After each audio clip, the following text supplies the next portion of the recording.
Este es un podcast del portal Revolución Obrera. Bienvenidos. Hoy es 14 de abril del año 2026.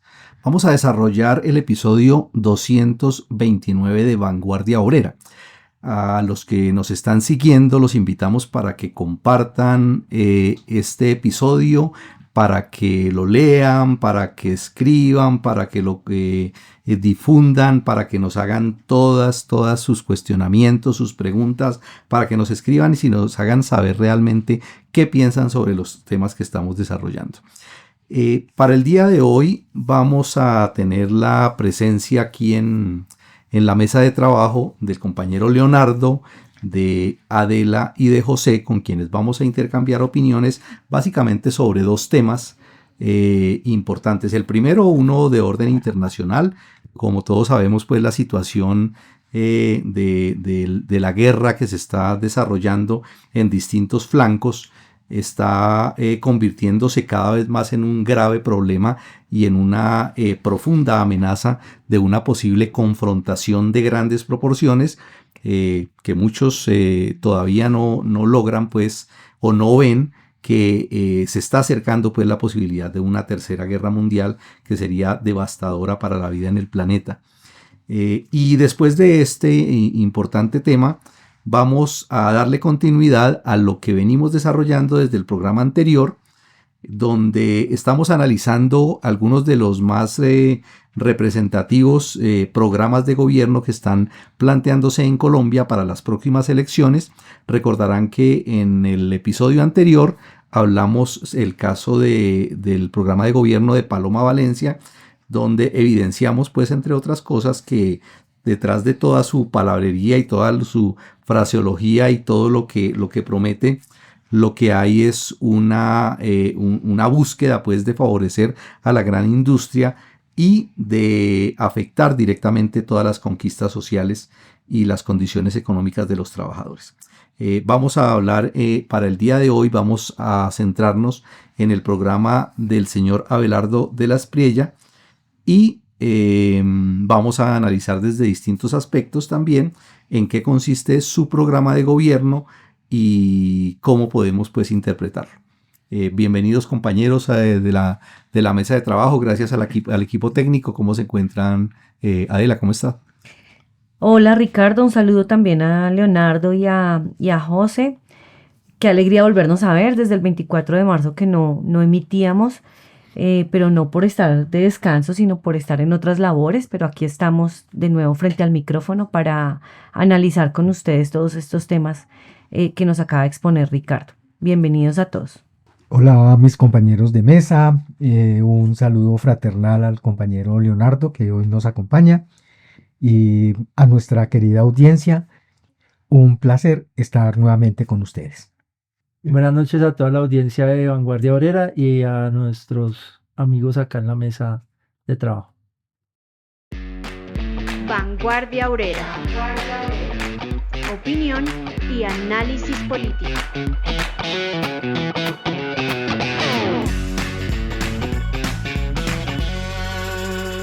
Bueno, entremos en materia de una vez, porque lo que está sucediendo a nivel internacional realmente causa un gran temor, ya no solamente, pues, podríamos decir, pues, en Ucrania o antes en Palestina, y cuando ya eso empieza a crecer y todo eso empieza a extenderse, y ahora vemos lo que está pasando en el Medio Oriente, y si miramos a otros flancos y a otras partes del planeta, pues ya eso como que se va configurando y como que ya no estamos tan lejos, algunos de los que a veces pensamos que estamos lejos de esos conflictos que se están presentando. Entonces, ¿cómo vemos esa situación? Le doy la palabra primero que todo al compañero Leonardo. Lo más destacado de la semana. Gracias, Ricardo. Sí, definitivamente el mundo es un polvorín. Existen diferentes frentes de guerra, de conflictos a nivel mundial. Y es muy importante que nosotros sepamos el desarrollo de cada uno de ellos. Ahora, pues, el que está más caliente, el más candente de todos, es el que existe en la guerra de agresión de los imperialistas yanquis y su socio Israel contra Irán. Hay que decir que allí se encuentran en una tregua programada para durar 14 días. que comenzaron a correr desde el 7 de abril y que finaliza el próximo 21 de abril. Falta ver si realmente se cumple ese plazo o si rompen esa tregua. A su vez, ellos se reunieron en Islamabad, Pakistán, para supuestamente tener unas conversaciones de paz, pero definitivamente fracasaron esos intentos, pues porque cada uno tiene sus intereses allí puestos y definitivamente no pudieron llegar al final de la guerra. Sobre eso hay que decir que Irán exigía que el cese al fuego incluyera al Líbano y al fin del bloqueo, mientras que Estados Unidos insistía en que Teherán debía abandonar su programa nuclear y el apoyo a sus aliados regionales. Entonces, pues por lado y lado, ninguna de las partes cedió y fracasó pues esas conversaciones de paz, como las llamaron. Esto trajo unas consecuencias y fue que Estados Unidos inició un bloqueo naval contra los puertos iraníes y amenazó con interceptar cualquier buque que intente operar en la zona. Entonces, esto también trajo una consecuencia que ya la veníamos viviendo hace algunas semanas, y es que el precio del petróleo quedó por encima de los $100 por barril. Y por su parte, Irán declaró que cualquier presencia militar cerca del estrecho de Hormuz será tratada como una violación del alto al fuego. Sobre esto del estrecho de Hormuz es muy importante decir lo siguiente, y es que hoy Irán mantiene el control, mientras que los imperialistas gringos iniciaron operaciones pues para disputarse ese control, ¿no? En las que supuestamente hicieron operaciones para que 2 destructores de misiles guiados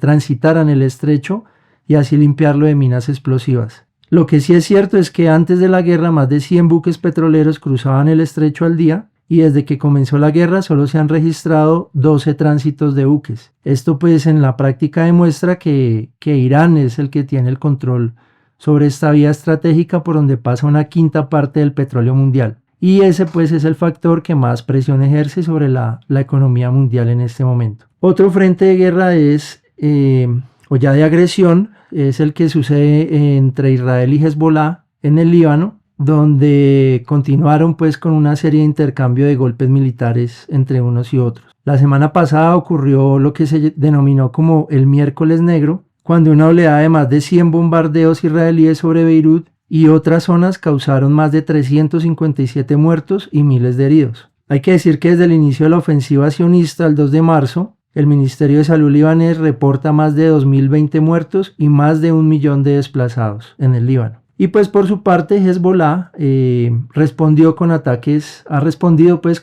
diarios, incluyendo el lanzamiento de cohetes y enjambres de drones contra el norte de Israel. Esto pues no ha infligido pues mayores daños al ente sionista.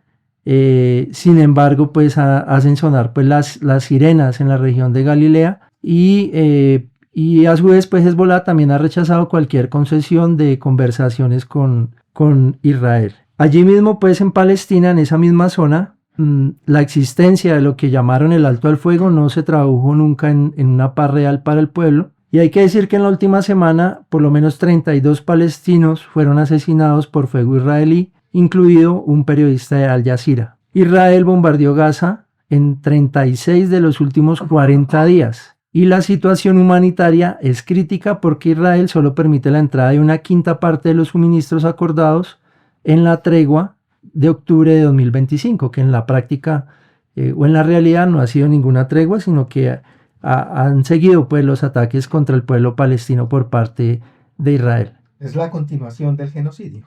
Es la continuación del genocidio y por eso desde Vanguardia Obrera seguimos hablando de Palestina, del pueblo palestino y de todos los ataques que comete el sionismo y el imperialismo contra ese pueblo. Otro frente de guerra, el que existe entre Rusia y Ucrania. Allí había una tregua de 32 horas por la que llaman la Pascua Ortodoxa y finalizó, como era de esperarse, con una calma que fue tan solo aparente. Aparente pues porque ambas partes se acusan mutuamente de haber violado esa tregua, haber violado ese alto al fuego, y Ucrania dice que Rusia cometió 2.299 infracciones como bombardeos de artillería y más de 1.700 ataques con drones, mientras que Rusia reportó 1.971 violaciones por parte de Ucrania principalmente. como el ataque de cientos de drones de vigilancia y el ataque de posiciones rusas con artillería y tanques. También hay que decir que en esa tregua se produjo un canje de 175 militares por bando. Otro frente es el que está en el sudeste asiático, donde las tensiones en el estrecho de Taiwán se mantienen. Allí China pues continúa haciendo sus demostraciones de fuerza con incursiones aéreas y navales, recordándole pues a Estados Unidos que ellos están ahí presentes. Sin embargo, no cruza pues lo que llaman las líneas rojas como para que Estados Unidos responda militarmente a algún ataque chino. Y ya que estamos hablando de China, hay que destacar el hecho de que ubicaron un arsenal militar en la base que tienen en Djibouti, África Oriental, en el Cuerno de África. Desde esa base militar prestan apoyo a buques de guerra chinos desplegados en el Océano Índico, y esta base se encuentra situada de manera estratégica en el estrecho de Bab el-Mandeb, entre el Golfo de Adén y el Mar Rojo, para proteger el Canal del Suez. El Canal del Suez es considerado como una ruta comercial clave entre Asia y Europa, y allí pues están situados los chinos militarmente. Ahora, hay otros conflictos regionales importantes en los que la presencia imperialista no la hacen de forma directa, sino pues por medio de armar bandas o ejércitos de mercenarios que representan sus intereses. Por ejemplo, solo para nombrar dos. Uno es la guerra civil en Sudán, que ha provocado pues que la mayor crisis de desplazamiento y hambre del mundo, con 25 millones de personas en crisis, y allí están involucrados China, con sus importantes inversiones en la industria petrolera sudanesa, Rusia, que quiere establecer una base naval en el Mar Rojo, y Estados Unidos y la Unión Europea, que por su parte pues presionan para una transición a un gobierno civil títere. Y todos en conjunto pues que se disputan el control de recursos como oro y su ubicación geoestratégica, que les permita pues tener una mejor posición en una posible tercera guerra mundial. Y el otro conflicto es la crisis en Myanmar por los enfrentamientos entre la junta militar contra los jóvenes del pueblo y los diferentes grupos étnicos que usan drones y tácticas de guerrilla para paralizar el ejército, en la que China protege sus inversiones e influencia, Estados Unidos apoya a las fuerzas llamadas prodemocráticas y Rusia, que es un aliado militar clave de la junta. Estos son parte pues de los conflictos y frentes de guerra principales que existen hoy en el mundo, lo que hace pensar que para que realmente estalle una tercera guerra mundial se necesita es un choque directo entre al menos dos potencias nucleares, como son Estados Unidos, Rusia o China, en cualquiera de estos frentes de guerra. Es casi impensable pues que por un conflicto como el de Myanmar o como el de Sudán vaya a estallar una guerra mundial, pero pues todo hace parte de ese escenario de guerra, de esos preparativos de guerra mundial imperialista, en los que todos los bandos están involucrados y en el que el pueblo está llamado a convertir esas guerras reaccionarias en guerras revolucionarias. Bueno, ese es un panorama y gracias pues Leonardo por esa exposición y mostrarnos pues un panorama general de cómo se encuentra todos estos frentes de lucha, de confrontación, y que con toda seguridad hay otros pues tantos. Estos son los más representativos, los más grandes si se puede decir, pero que tienen esa característica, ¿no? En todos ellos, de una manera más directa, de una manera más velada en algunos, están los países pues poderosos, los países imperialistas, metidos de alguna forma, ¿no? Que es lo que hace pues realmente que el tema de la guerra realmente esté creciendo y que las posibilidades, como dice Leonardo, de que eso lleve a una confrontación están realmente como en la cuerda floja, es decir, cualquier situación de esas puede desencadenar una confrontación de mayores proporciones, ¿no? Creo yo que es uno de los asuntos pues que hay que tener en cuenta pues en esa situación que se presenta a nivel internacional. Yo creo que es muy apropiado la denuncia y examinar pues cómo está el ambiente general, ya que algunos cándidos, o más bien algunos defensores de los imperialistas chinos y rusos, hablan es del mundo multipolar. Y defienden a estos imperialistas como los salvadores de los pueblos. Y eso no es cierto. Incluso dicen, China jamás ha agredido a nadie. Pero indudablemente lo que pasa ahorita en el Cuerno de África no está lejos de lo que han hecho Estados Unidos y Rusia, de establecer bases militares por fuera pues, de sus continentes. Y en este caso, en una región que no solamente es importante desde el punto de vista económico, por donde transita, pues según las cifras oficiales, el 12% del comercio marítimo mundial, sino que además en ese mismo paisito que es pequeñito, tienen bases militares, Estados Unidos, Francia y Japón. Incluso la base militar que ahorita van a potenciar los imperialistas chinos con más de 500 millones de dólares, quedan a escasos 15 kilómetros. La base militar de los chinos de la base militar de los imperialistas yanquis. Es decir, muy cerquita, donde cualquier accidente puede ocurrir y puede presentarse allí, dicen algunos analistas, la chispa que le dé inicio a la Tercera Guerra Mundial. No, como hemos dicho siempre, todos los imperialistas son genocidas. Todos los imperialistas están armando hasta los dientes. Todos los imperialistas no tienen miramientos a la hora de defender sus asquerosos privilegios y los asquerosos privilegios de sus monopolios. Sí, y efectivamente para cerrar ya este tema internacional, ante todos estos preparativos de guerra, pues la necesidad de la organización de la clase obrera mundial se pone, digamos que, de manifiesto y es muy importante en estos momentos. Definitivamente una tercera guerra mundial no puede tomarnos por sorpresa y mucho menos desorganizados y desunidos. Entonces es parte de las tareas que los revolucionarios conscientes debemos impulsar. La organización de la clase obrera a nivel mundial, así como la organización de sus destacamentos de vanguardia en todos los países. Claro, y en todo esto es muy importante no dejarse confundir por algo pues que se ha mencionado aquí, y hay que ser muy, muy incisivo en eso, ¿no? No hay bandos buenos en estas confrontaciones. Es decir, no porque en este caso, por ejemplo, Irán esté enfrentando a los Estados Unidos, vamos a decir que la lucha de Irán es una lucha revolucionaria, progresista, que le va a servir al pueblo, aun cuando tiene una característica, y es porque está enfrentando a los Estados Unidos, ¿sí?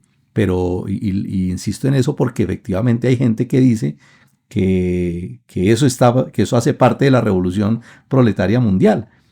Absolutamente no tiene nada que ver con eso, ¿sí? Y hay que entender que eso hace parte de las contradicciones entre los reaccionarios. Son contradicciones interimperialistas, que los pueblos del mundo y los revolucionarios pueden aprovecharse de esas condiciones, aprovecharse de eso porque eso los debilita a ellos, es otra cosa.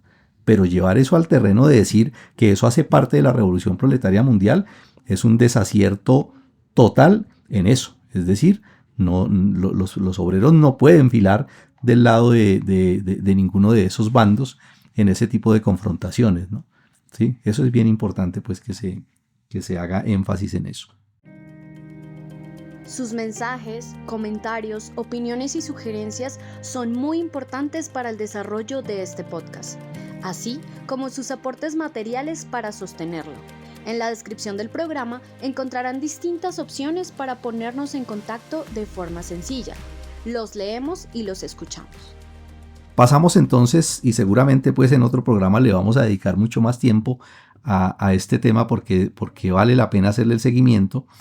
Pero metámonos de una vez entonces al tema central del que vamos a hablar hoy. Vamos a hablar del programa de gobierno que está proponiendo Abelardo de la Espriella. ¿Quién de los compañeros quiere arrancar con el tema? Bueno, pues para arrancar con este tema tenemos que primero, por lo menos contextualizar a nuestros seguidores de quién es Abelardo de la Espriella y qué es lo que representa. Bueno, aunque parte de eso se está desarrollando en la serie Abogánster que está ahorita ya presentando el periodista Daniel Mendoza. Pero digamos que a grosso modo, Abelardo de la Espriella pues es conocido como un abogado penalista, pero también es una figura bastante mediática. Y a diferencia de los otros candidatos que están para las presidenciales, no ha ocupado cargos públicos como tal, ¿no? Entonces eso dicen algunos que le permite posicionarse como alguien, digamos, entre comillas, por fuera del sistema. Ya ahorita miramos por qué, entre comillas, porque pues por fuera del sistema no está. Tiene una firma propia, su firma de la Espriella Lawyers. Y bueno, pues además de candidato presidencial, es un empresario, dicen algunos, en bancarrota. Y bueno, un opinador por todo lado, eso sí. Está alineado. Es de cantante. Ah, sí, cantante. Claro, todo un tenor. Bueno, está alineado políticamente con la derecha, si se quiere, con la ultraderecha. Tiene un discurso pues de orden, de seguridad, con un discurso bastante conservador, pero su trayectoria está marcada por dos asuntos clave que más adelante vamos a desarrollar mejor, pero solo los voy a mencionar. Uno es la defensa de clientes que son altamente controvertidos, entre ellos Alex Saab, David Murcia Guzmán, personas vinculadas con el narcotráfico, con escándalos mediáticos, incluso escándalos políticos también. Se sabe también que su firma ha defendido a papá Pitufo, que de hecho hay una investigación en la revista Raya donde entrevistan al general en retiro Carlos Buitrago, que era director de la POLFA, de la Policía Fiscal y Aduanera, y que hizo un seguimiento bastante exhaustivo del lavado de dinero del narcotráfico a través pues, del contrabando.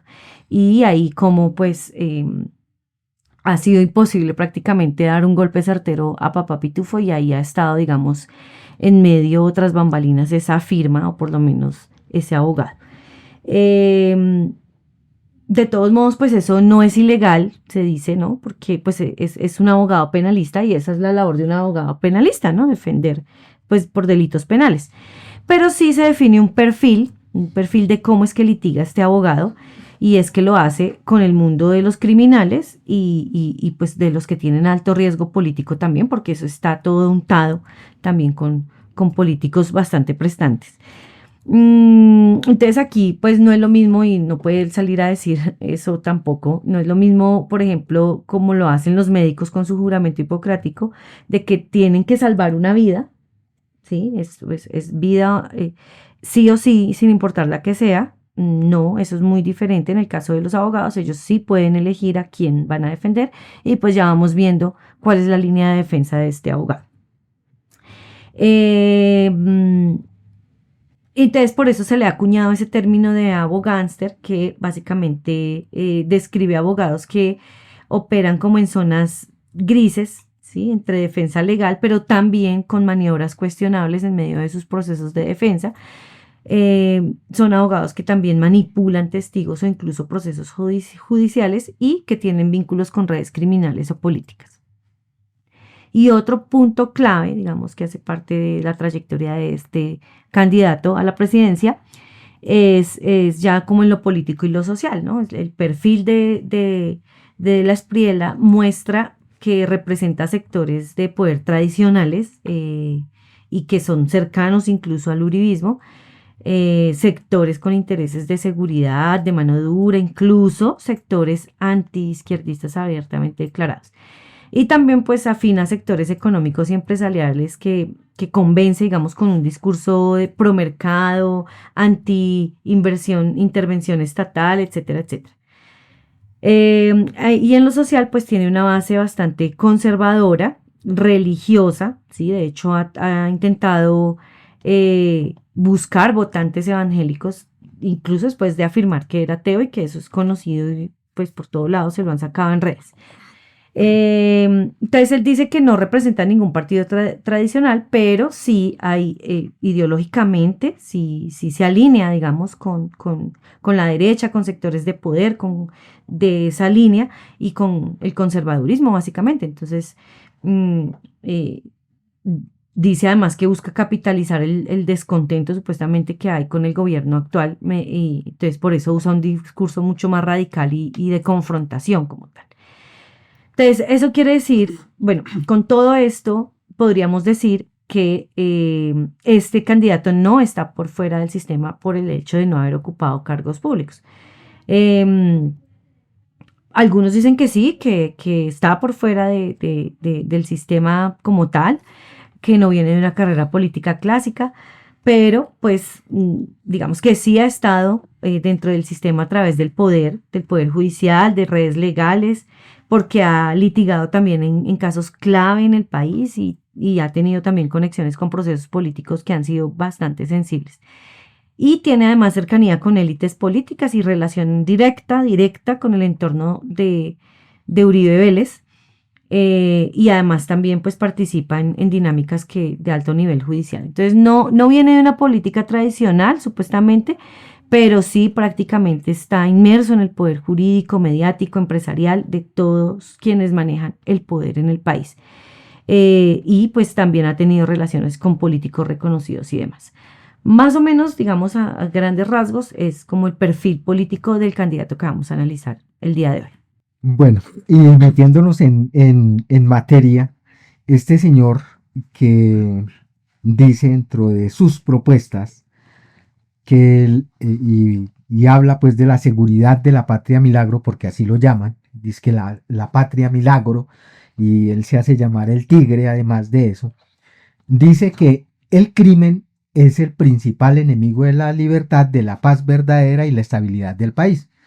Un defensor de criminales y un tipo criminal, según el propio David Murcia Guzmán, que afirma y tiene un proceso porque según David Murcia Guzmán, el DMG, este señor le robó ese pequeño dinerillo, 5.000 millones.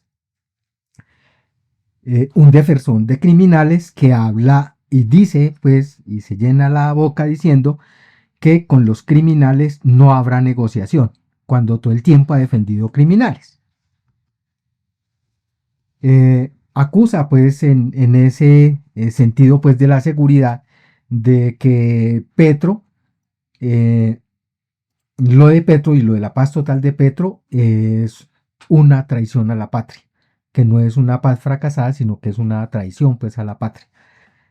Y contempla, pues, en ese supuesto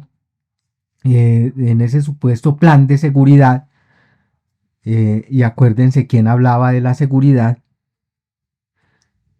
y ha hablado siempre de la seguridad aquí, 9 propuestas, y tiene como puntos clave la destrucción en sus términos de 330.000 hectáreas de coca, y dice y promete valerse de todas las herramientas que le permitan la ley y la tecnología, con la fumigación aérea, la erradicación manual, la persecución a los capitales de los narcos, la extinción del dominio express, sustitución y extradición. Promete recuperar el control territorial, reafirmar el monopolio estatal sobre las armas, desmontar las milicias y poderes coercitivos paralelos, reconstruir la fuerza pública, fortalecerla y respaldarla en sus acciones, destruir las economías ilegales, recuperar el sistema carcelario, fortalecer la inteligencia, la justicia y la judicialización, y promete la seguridad en el barrio.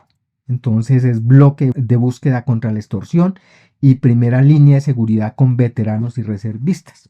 Esos son los 9 puntos.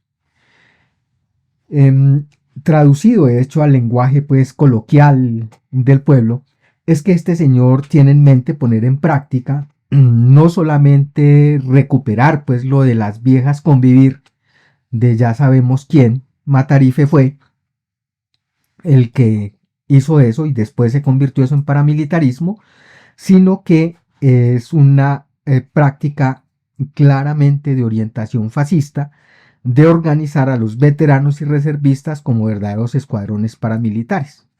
Esto fue lo que hizo el Partido Nacional Fascista en Alemania, en la Italia de Mussolini En la Alemania pues se les llamó las camisas pardas, en Mussolini los llamó las camisas negras y en la España franquista fueron las camisas azules. Todos esos grupos en estos países, al igual que las Convivir aquí, se encargaron de la represión violenta a cualquier movimiento social u opositor. Básicamente se propusieron especialmente de aplastar el movimiento obrero. Se encargaron en efecto del control territorial mediante el terror, además de realizar detenciones arbitrarias, secuestros, torturas y ejecuciones sumarias o extrajudiciales, ¿sí? La única diferencia entre los fascistas es que esos grupos están dirigidos por sus partidos fascistas, aunque en complicidad con las fuerzas militares oficiales, igual que los paramilitares aquí. Y ahora de la Espriella los quiere directamente dirigidos por el Estado bajo su gobierno. Todos ya sabemos pues la historia del narcoparamilitarismo en Colombia y de los, solamente por mencionar unos casos, los más de 6.042 asesinatos extrajudiciales, las desapariciones forzadas, la persecución y el asesinato de dirigentes sociales que no ha parado todavía, las torturas, etcétera, etcétera. Desde el régimen de Uribe, para saber de qué se trata pues el programa de este señor, casi que con los mismos argumentos. Si se miran pues de conjunto estas medidas y si nos remontamos a cuando el jefe paramilitar Uribe Vélez subió a la presidencia, podemos observar que son estos mismos argumentos que le sirvió justamente pues para expandir la actividad de los grupos paramilitares.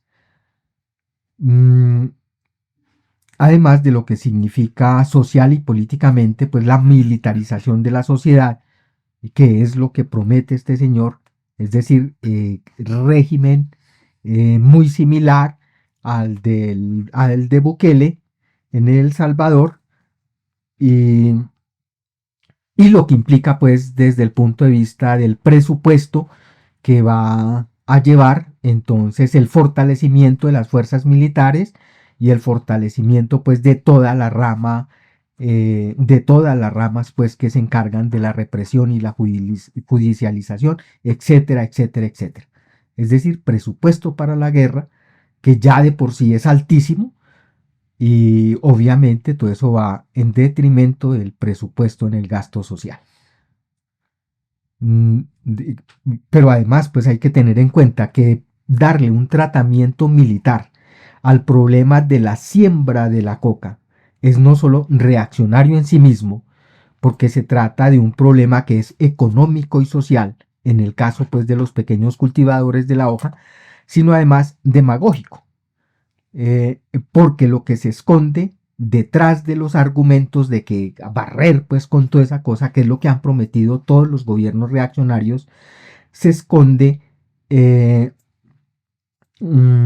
los intereses de los grandes monopolios que ahorita hacen parte pues del capital imperialista. El narcotráfico es un negocio en capital en manos del capital monopolista. Eso es igual que cualquier otra industria, como la explotación del oro, el petróleo o cualquier otra cosa. Y especialmente pues ahorita a través de los carteles mexicanos, pero de los que se benefician también los imperialistas yanquis. Y además de eso es abrirle y darle carta abierta para hacerle negocios a los imperialistas, sobre todo a la Monsanto, con la venta de fungicidas, pesticidas, a cuenta pues de lo que ya sabemos que es la destrucción de la naturaleza y por ahí derecho a enfermar aún más a las comunidades que están olvidadas del Estado, criminalizadas y sometidas a los diferentes actores armados.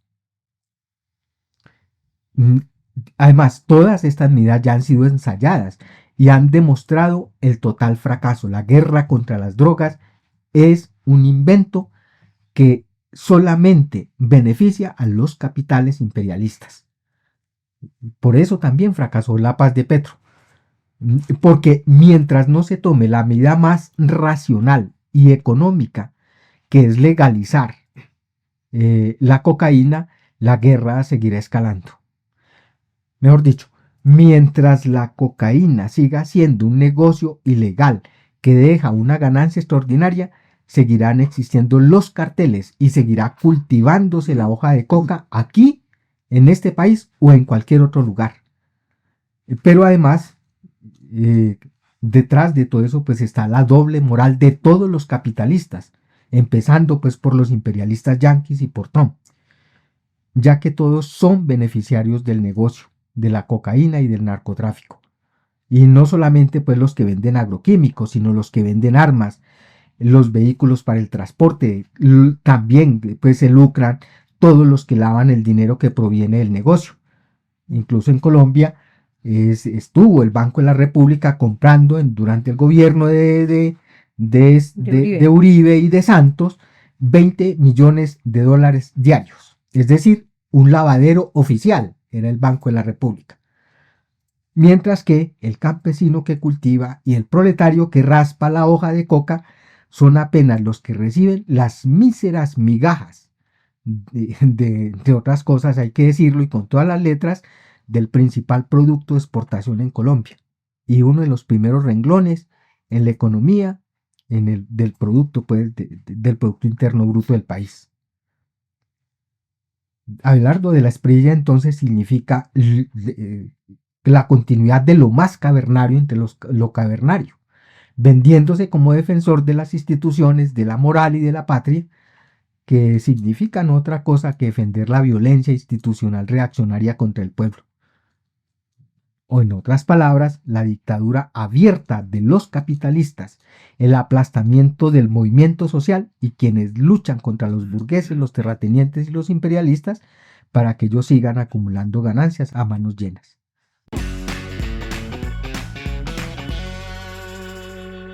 Todo ese perfil que estamos mirando de la Espriella sí se va configurando en un personaje, creo yo, especial. Sí, tiene una característica que seguramente es atractiva para una parte de la sociedad y se marca como ese personaje pues que representa pues esa ala pues no solamente que llaman de extrema derecha, sino que busca resolverlo todo a punta de fuerza, de fusil, de militarización, e incluso ahora que hablaban sobre él, me acordaba que en estos días presentó le hicieron una entrevista pues en Caracol y muy exaltaba mucho cuando le preguntaron qué va a pasar con las relaciones con Estados Unidos.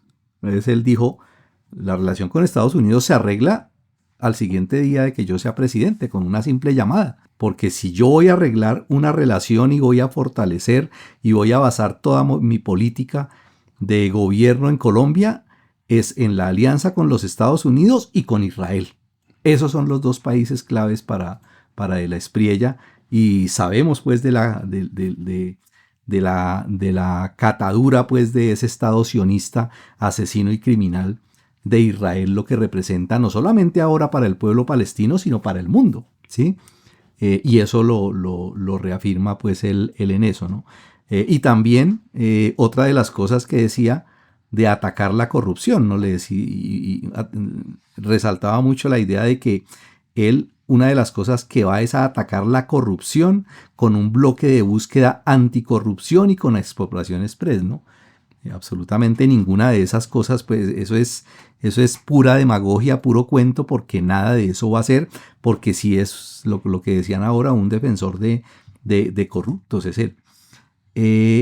Y lo mismo, le preguntaron expresamente, se niega y dice, no, yo no estoy de acuerdo con la legalización de la dosis personal de la marihuana, ni siquiera con la dosis personal de la marihuana está de acuerdo. Y bueno, en el tema económico, cuando miramos la parte y el perfil de su propuesta económica, habla también de los milagros. Él destaca mucho eso pues con su cuento cuasi religioso. Entonces él dice que va a salvar a Colombia a esa punta de unos milagros. Entonces cuando habla de economía, habla del milagro económico. Y mete también otro cuento de pura demagogia.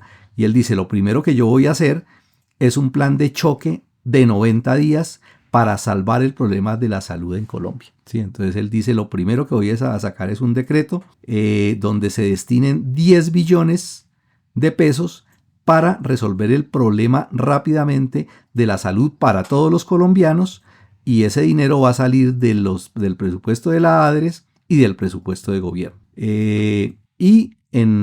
A nivel de su plan económico, entonces destaca también cosas que son realmente muy polémicas y que muestran pues también el desconocimiento aparente del impacto económico de lo que él propone, ¿no?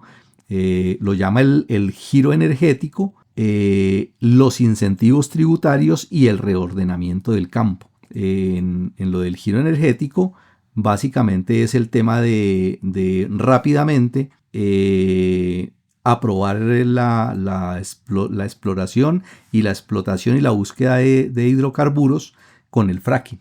Él entiende pues que la utilización del fracking es lo que necesita rápidamente para convertir a Colombia supuestamente en una potencia a nivel económico, con nuevos pozos petroleros, y con eso pues financiar una gran parte del presupuesto, ¿sí?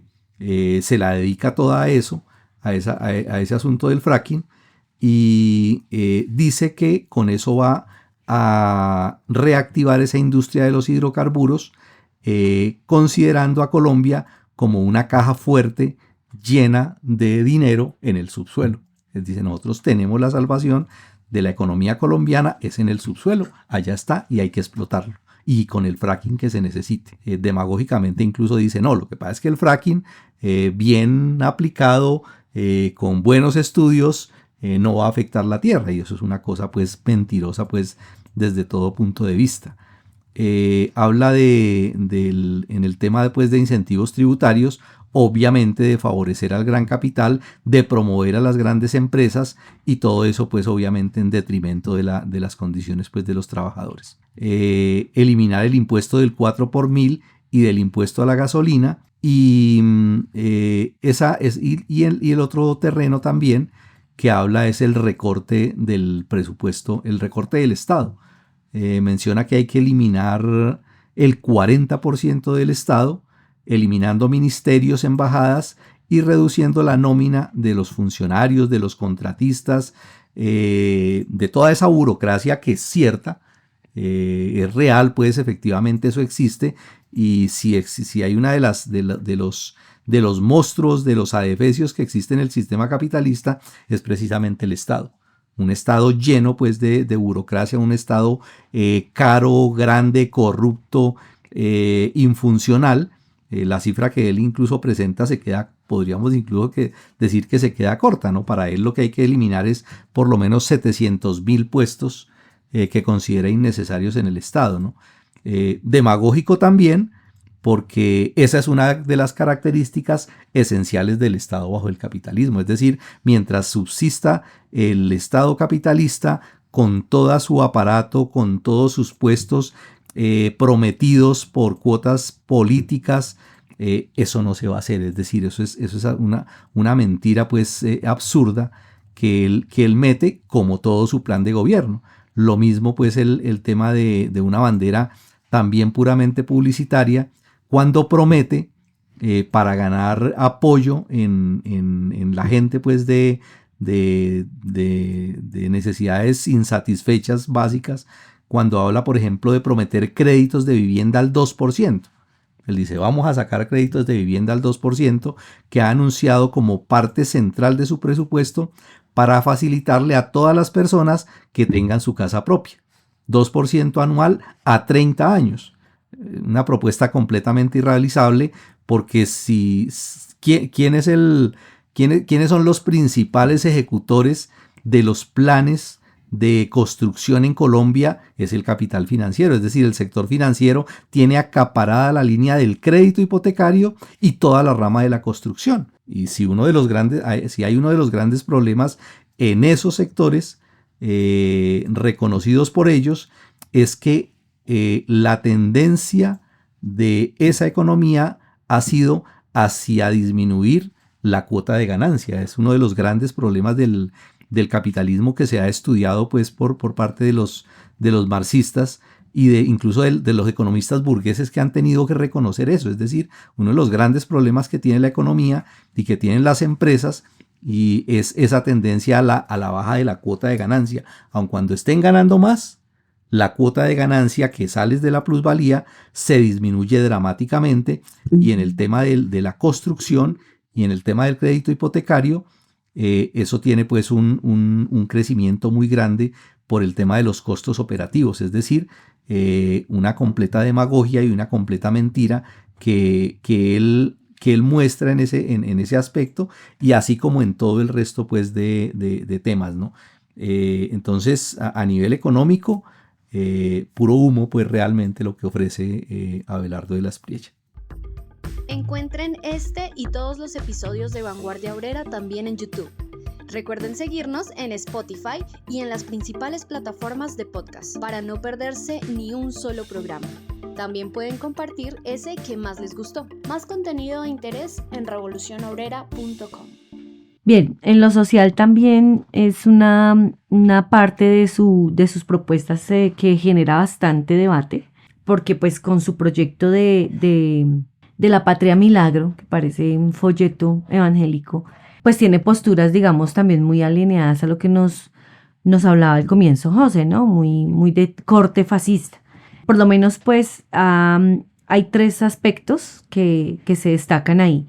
Uno es la defensa de la familia tradicional, otra es la postura que tiene contra el aborto, y la otra es el rechazo a la eutanasia. Y obviamente, pues, también ha hecho críticas al feminismo y a políticas de género. Por ejemplo, en lo de respecto a la defensa de la familia tradicional, en una publicación que hizo en X el 25 de marzo de este año, dijo lo siguiente: defender la vida del indefenso es la más grande y hermosa de nuestras batallas. La mejor forma de cumplirla es en familia y de la mano de Dios. Y en ese mismo contexto también su fórmula vicepresidencial reforzó pues la defensa de la familia como la célula básica de la sociedad. Es un asunto que los marxistas pues sabemos lo que implica, ¿no? Empezando por que en la familia todos los hijos y las mujeres son propiedad como tal del hombre. Y básicamente pues es la base de la sociedad burguesa. En su plataforma política también incluye explícitamente la defensa de la familia tradicional. Bueno, porque no está hablando de una familia proletaria, o sea, sino de una familia tradicional, que es uno de los pilares. Y pues esto sí tenemos que ver que no es simple retórica, sino que básicamente la familia aparece como categoría tanto moral como religiosa y como de política estructural dentro de su campaña. En ese mismo pronunciamiento dijo que se refirió al aborto, ¿sí? Sobre todo cuando habló de defender la vida del indefenso, o sea, ahí haciendo referencia al no nacido, al que no ha nacido. Y también ha planteado pues el aborto como una batalla cultural y moral. Básicamente esta candidatura se declara abiertamente contra el aborto como política pública, y de hecho en su campaña refuerza un discurso vinculado a fechas simbólicas, como por ejemplo el Día del Niño por Nacer. Es una de sus discursos. Y pues no estamos aquí diciendo pues que vamos a promover el aborto, pero el aborto público es un derecho que las mujeres han ganado, ¿sí? Y que no se puede retroceder en él. Las mujeres son libres de escoger si quieren interrumpir voluntariamente su embarazo, y lo deben hacer, y debe garantizárseles que eso se haga de forma segura. Y esto es lo que este tipo quiere hacer retroceder. Y pues obviamente todo eso lo pone en el terreno moral, ¿no? Poniéndolo como básicamente una guerra cultural. Otro aspecto es el rechazo a la eutanasia. Dentro de su plataforma ideológica, digamos, esa parte como que se centra mucho en la ideología, se declara en contra, y además ha hecho críticas al feminismo y a las políticas de género, hablando de una contrarrevolución cultural, contra el progresismo y contra las ideologías de género. Entonces explícitamente se ubica en contra del feminismo como corriente política. Y además su nombre ha aparecido asociado a discursos contra ideología de género y contra derechos sexuales y reproductivos, que es básicamente también lo del aborto tiene que ver con eso. Entonces todo eso corresponde a una agenda muy conservadora, muy retrógrada y pues que está coherente y articulada con los sectores religiosos y retrógrados, pues cavernarios básicamente. En el terreno de la salud de la Patria Milagro, pues hace toda una argumentación ahí de que Colombia está en una crisis humanitaria en salud y presenta muchísimas cifras. Y bueno, pues no quisiera, digamos, concentrarme en leerles todas las propuestas clave que el hombre menciona, porque pues ustedes pueden encontrar ese programa ahí en internet, son 3 hojas en PDF. Pero básicamente, pues, el hombre dice que hay una crisis humanitaria porque hay muchas muertes por falta de atención. Eso es básicamente la panacea para él. Cuando sabemos que desde la ley 100, esto ha sido un sistema, el sistema y el modelo de salud ha sido un modelo de muerte, ¿sí? Creo que todos nosotros hemos sido testigos de lo que ha sido, de lo que son los paseos de la muerte y de lo que ha sido la atención en salud para los trabajadores. Pero él ubica el problema principal en fallas de gestión, en flujo de recursos y en falta de control, ¿sí? Y si recordamos, de pronto el 24 de marzo cuando hicimos el análisis del programa de Paloma, hay un diagnóstico familiar entre estos dos, un diagnóstico similar entre estos dos, ¿sí? Ella ubica que el problema es la mala regulación y el debilitamiento del sistema por reformas que le han hecho a la ley 100, hágame el favor, que ni siquiera han dejado pasar la reforma del actual gobierno. Pero los dos defienden el sistema y dicen, y por lo menos ella dice que eso sí funcionaba a la perfección antes de este gobierno. El papel de la CPS, básicamente este tipo mantiene la CPS, propone hacerlas más eficientes, controlar gastos administrativos, vigilar la ejecución de la UPC y la reforma interna. ¿Sí? Plantea no eliminarlas como tal. Y digamos que si nosotros nos ponemos a mirar, también lo que ha hecho este gobierno ha sido eso. De hecho, por eso se han destapado ollas de corrupción podridas también en la CPS y en el sector salud, y que eso se evidencia en la deuda multimillonaria que se acrecenta a pesar de que inyecten capital, que se acrecenta con los hospitales públicos. Entonces, pues digamos que esto que no tiene nada de nuevo y sabemos que básicamente esos son entes de corrupción y que eso lo van a seguir. Si no lo van a acabar es porque van a seguir manteniendo eso y porque además deben también mantener sus relaciones y negocios con los mercaderes de la salud. Propone también revisar el uso de la UPC, hacer auditorías, arbitraje de recursos, bueno, todo lo que prometen básicamente todos en cuanto al control de los recursos para la salud, pero que cuando uno va a ver eso no se ve reflejado en absolutamente nada. Y dice que va a fortalecer un modelo de atención primaria, de prevención, de tecnología, de tiempos de atención, básicamente, pero básicamente todo sobre el modelo actual que todos sabemos lo que nos ha costado. Entonces, sí, habla de crisis del sistema, de la necesidad de mejorar el acceso a salud, de fortalecer la atención primaria, de proteger a los pacientes vulnerables. Compas, eso lo hablan todos, pero al momento, pero nosotros sabemos, y cuando Petro propuso una reforma de la salud, decíamos incluso, si es para acabar esa ley 100, vamos con toda con esa reforma, porque sabemos lo que ha implicado esa ley 100 para la salud de los colombianos. Pero básicamente este hombre también la va a mantener. Y en cuanto a educación, pues habla de una desigualdad educativa que empieza desde muy temprano. Habla de que la trayectoria escolar está rota y hace unas cifras, da unas cifras y demás que son importantes. Habla, digamos que su bandera en educación es la revolución industrial, la utilización de la IA, la computación cuántica, la robótica, el bilingüismo, etcétera, etcétera, etcétera. Y habla pues también de implementar la evaluación docente como si no existiera, ¿sí? Los docentes son evaluados cada año, ¿sí? Y además, para poder ascender en el escalafón, tienen que presentar un concurso donde también los evalúan. Y si no pasan ese concurso, así tengan los estudios que tengan, no pueden ascender en su escalafón. Entonces, es para ponerle más represión pues a la docencia, o definitivamente no saben qué país está viviendo. Y todo esto suena muy, muy bacano, ¿no? No, la IA, la computación, la robótica, todo eso, pero básicamente dice, eso no, digamos, dentro de lo público, ¿no? ¿Sí? Incluso dice, no, es que no hay oportunidades de educación superior para los jóvenes, pero no dice fortalecer las universidades públicas, no, no, dice crear créditos blandos, un programa de méritos para los mejores talentos, para educarse en las universidades de su interés. No sé si les suena algo parecido a Paloma Valencia cuando habla de los bonos escolares y dice que escojan los papás los colegios que los niños quieran y obviamente pues ellos van a invertir en los colegios e instituciones privadas pues para que escojan, pues para que vean eso como mejor opción, pero básicamente es desmontando toda la educación pública. Y eso también se comprueba con otra propuesta que dice promover la inversión privada de ciencia, tecnología e innovación en la educación pública. Y por qué no fortalecer todo eso a nivel público, ¿sí? E implementarlo pues en la educación pública, no tiene que ser privada. Entonces ahí ya se va viendo como los negocios.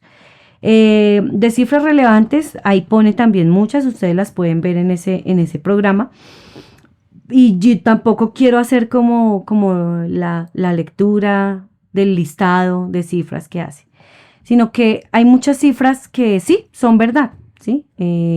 Cerca de 200.000 jóvenes se quedan por fuera de la educación superior, por ejemplo, por falta de recursos, eso es verdad. De cada 100 niños que entran al grado primero, solo 44 se gradúan en bachillerato. Sí, eso es verdad. Pero ¿cuáles son las causas de eso? O sea, las cifras no pueden ir ahí. No puede decir son datos y hay que darlos. Hay que analizar eso, ¿sí? Y estas cifras las pone como un adorno en su programa, ¿sí? No las liga a los problemas sociales que atraviesan los estudiantes y sus familias y que indudablemente influyen en muchas de esas cifras, ¿sí? Sobre todo las que tienen que ver con los niveles de educación, de lectura, de matemáticas, etcétera, etcétera. Entonces aquí de la Espriella olvida que muchas familias obreras pues tienen, por ejemplo, muy poco tiempo para el acompañamiento adecuado a las tareas de sus hijos, ¿sí? Muchas veces a los niños les toca solos en la jornada que están en casa, incluso hay niños grandes cuidando a niños más chiquitos y etcétera. Por ejemplo, no tiene en cuenta que pese a que hubo un aumento, digamos, significativo en el salario mínimo, ni siquiera con ese aumento se alcanza a cubrir una alimentación balanceada para las niñas y los niños y los jóvenes, y así llegan ellos a los salones, incluso algunos sin su primera comida, ¿sí? Así llegan a estudiar. Olvida que existen violencias que afectan a las poblaciones más vulnerables y entre esas a la población infantil y a la población adolescente, y ellos llegan con esas violencias a las aulas de clase, ¿sí? Entonces, aquí yo veo que el papel aguanta todo, ¿sí? Sabiendo pues que de todos modos cuál es su corte, cuál es su afinidad, cuál es su ideología, que tiene un problema, un programa que se basa en una agenda bien antiderechos, la verdad, pues queda muy difícil creer en todas estas promesas. Y sobre todo, pues digo yo, lo que tiene que ver con esa ideología, digamos que raya en el fascismo, debemos ser muy cuidadosos. Este tipo parece un payaso de mala función, pero realmente es un tipo peligroso para el pueblo colombiano.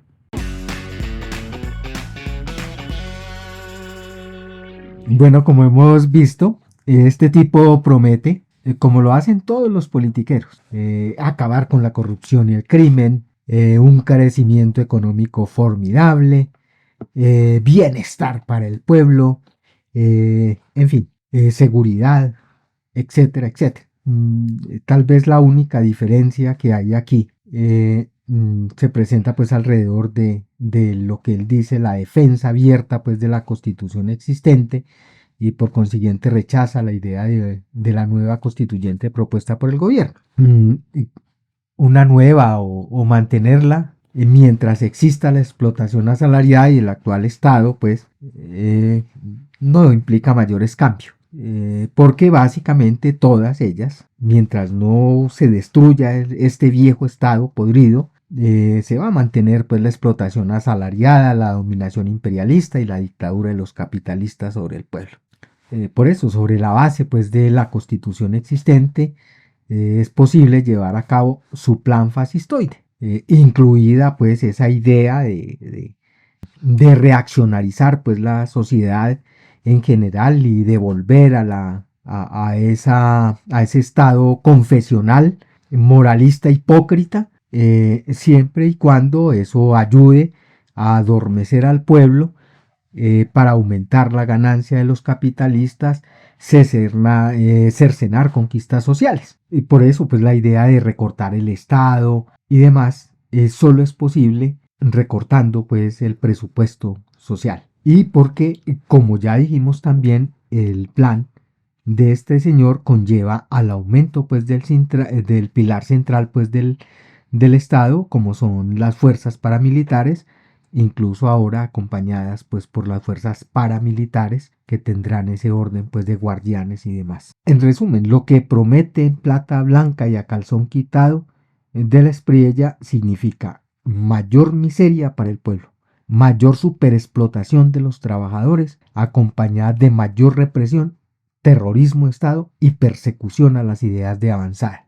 Como decía la compañera Adela, es un tipo peligroso, pero también hay que tener en cuenta que el tigre, como él se hace llamar, es en efecto un verdadero tigre reaccionario, pero como todos los reaccionarios es un tigre de papel, porque va en contravía de la historia, porque como parte de los explotadores defiende los privilegios de las clases parásitas y del capitalismo imperialista y de lo más reaccionario de la sociedad, que están condenados todos ellos a ser sepultados con la revolución proletaria. Personajes como estos, al igual que Hitler, Mussolini, Franco, Trump o Uribe, no pasarán.